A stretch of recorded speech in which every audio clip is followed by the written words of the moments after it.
in our accounts receivable system. I said, well, why is that? He said, well, it turns out that when they went to the new system, they lost that amount of money in receivables. I asked, well, did you import the receivables from the old system to the new one? She said, no. I said, did you run the two systems in parallel in order to collect the money before you closed down the system? She said, no. I asked her, did you fire the person who made that decision? I was satisfied with her answer. She said, yes. She's fired about half of her VPs so far. And I can tell you that she saved a heck of a lot more money than just their salaries when she did that. Because those folks were not making good decisions.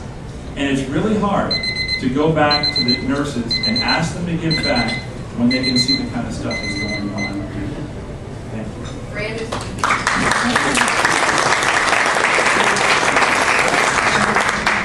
Okay, I'm going to go to one yes/no question.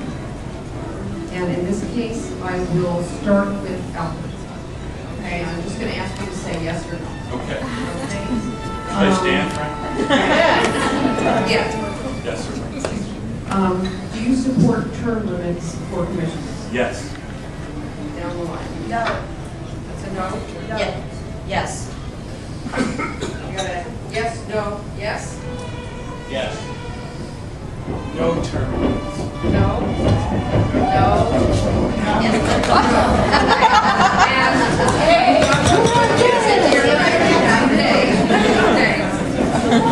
All right, another question. Miami-Dade has a long and proud history of agriculture and music.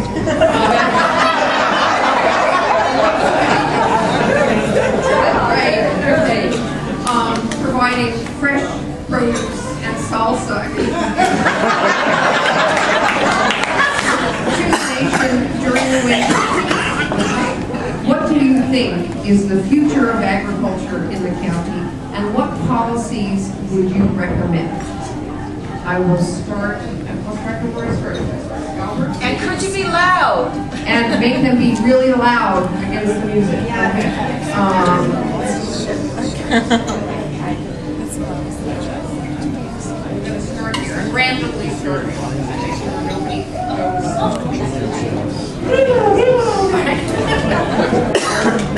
Agriculture and tourism are our bread and butter.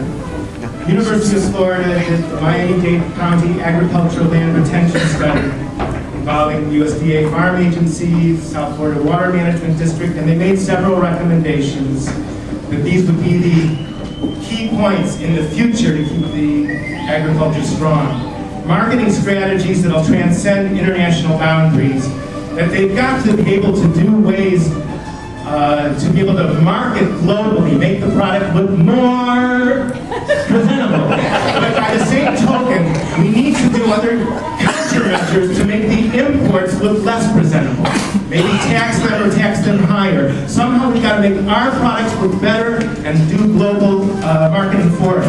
Proactive efforts to continue to reduce exotic pests and pets at ports of origin. We read about this. Maybe the boa situation, the python situation may have abated. We'll see. The last check was promising. Flood control and water management. This is very difficult because who the heck knows who's in charge? South Florida Water Management District, Army Corps of Engineers, DERM, EPA. Who truly has the final say to be able to control the floodwaters that are going on here? And then they need imminent technological developments, it says. Well, I thought, given my background, Israel is a great place to look to. Bring students from the Technion or other institutes here. They've made blossoms in the desert. They've made blossoms out of swampland. Look to other situations that have proven different things that might be able to help us. Secondary road system, it says that money needs to be channeled into these to be able to, for the travel, so that the fruits are delivered in good condition. And there's a group called the Nature all right, well thank you very much.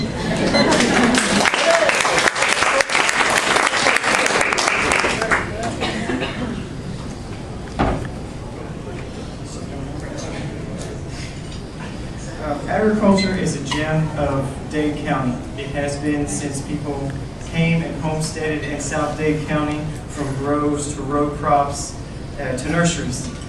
They provide abundance of wealth to not only the county, but to the people who live here and work here. It is a thriving commodity that we need to cherish and keep. It keeps the county green. It is my family did it for 4 generations. I feel that it brings in diversity because not just all farmers look like me.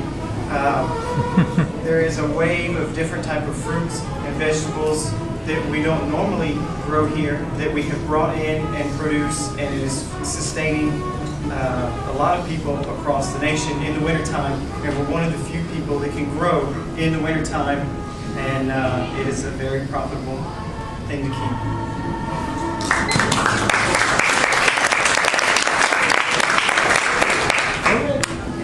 Thank you. The future of agriculture in the county.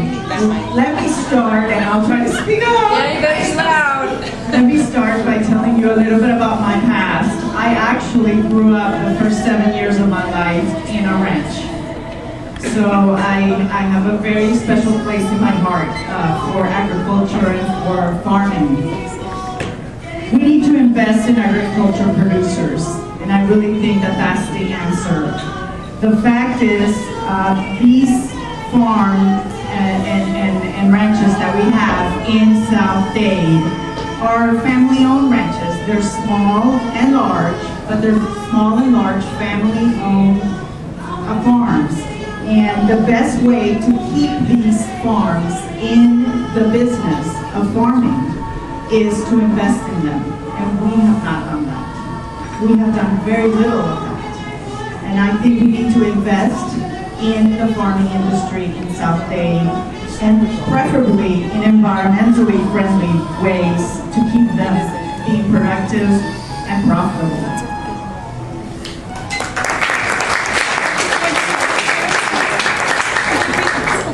I give these guys a lot of credit for speaking over the music. Yeah. So I will continue here. Okay. Yeah. Wait a second. You gotta go around to the elevator. Okay. Jenny, I think the other mic, there's louder and it works better, but you just have to hold that wire. Okay. You just can't. Try another mic. Can you maybe come in front and speak rather than so far back? Yeah, that helps. Hey, sweetie, that's coming through the speaker over there.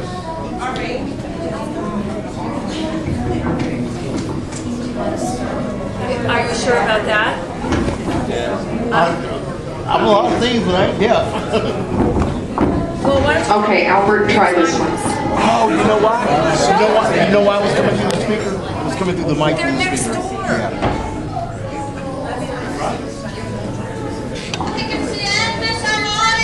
Yeah. Ay, ay, ay, ay, ay,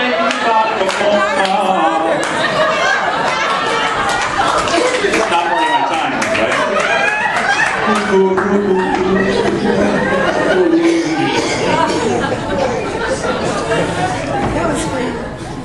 10 more seconds. A while ago, Mike Hatcher, oh my gosh, Mike Hatcher was part of a fact-finding trip that left from this county to investigate the Finger Lakes region of New York, a wine region that at the time, well, some time before that, seemed like it was dying, wasn't doing very well, and in response, the folks in that area reduced the minimum size for a winery as a way to allow those wineries to die a slow and graceful death rather than suddenly going out of business when they dropped below the volume that was allowed.